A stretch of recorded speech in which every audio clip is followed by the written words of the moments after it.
This ABC 15 flash briefing is sponsored by Sanderson Ford. Straight up. Hi, I'm Steve Irvin with your top stories from ABC 15 Arizona. Right now, the Crooks Fire burning some 500 acres in the Bradshaw Mountains in the Prescott National Forest and forcing evacuations. You can find up-to-the-minute updates on those evacuation orders and much more anytime on ABC15.com.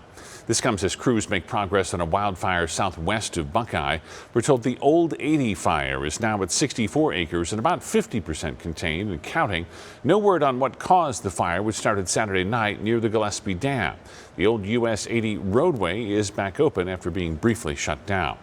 Right now, officials are getting into fire prevention mode. Maricopa County's fire ban begins May 1st, and it lasts through the end of September. This means outdoor recreational fires are prohibited. The Phoenix Parks and Recreation Department's ban also goes into effect on May 1st. White House officials saying TSA will stop enforcing mask rules inside of airports. This decision after a federal judge in Florida voided U.S. mask mandates for planes and other travel. The abrupt decision causing some confusion late this afternoon as we watched one man near the security checkpoint had to be told he was needing to put on a mask before he could go through the line. Phoenix Sky Harbor has since confirmed employees and travelers will no longer need to be masked up. ABC 15 spoke with one man who had walked around the airport maskless. I was expecting to have to wear a mask, and I do have one in my pocket, but yeah, nobody said that I need to put it on or not.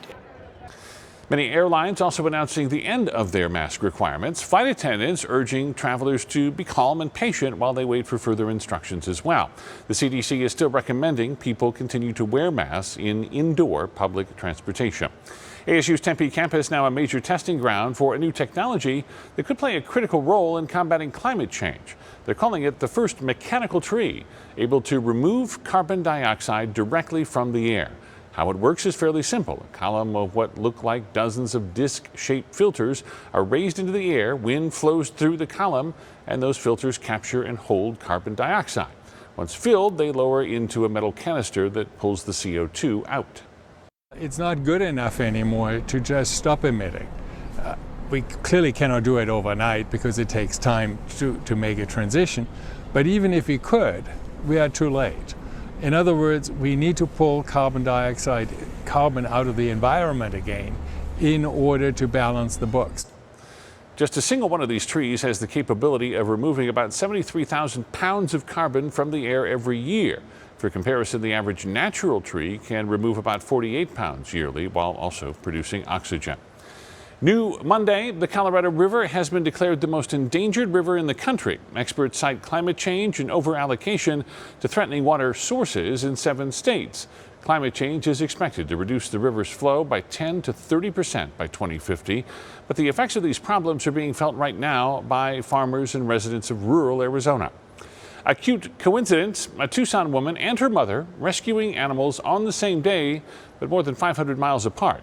It all started when Crystal Stobe rescued a baby bunny from a neighborhood cat. She called her mom for advice, and that's when she found out her mom was right in the middle of rescuing a raccoon. You know, I was literally like shaking and trembling because immediately you're responsible for this little tiny life. The pair says everybody can be vigilant and to supervise their pets while outdoors. Back in the valley, an event all about food trucks, Food Stock, happening this Saturday at Peoria Sports Complex. It features more than 55 trucks where you can get $3 samples, a full bar, bounce houses, splash pads, and more.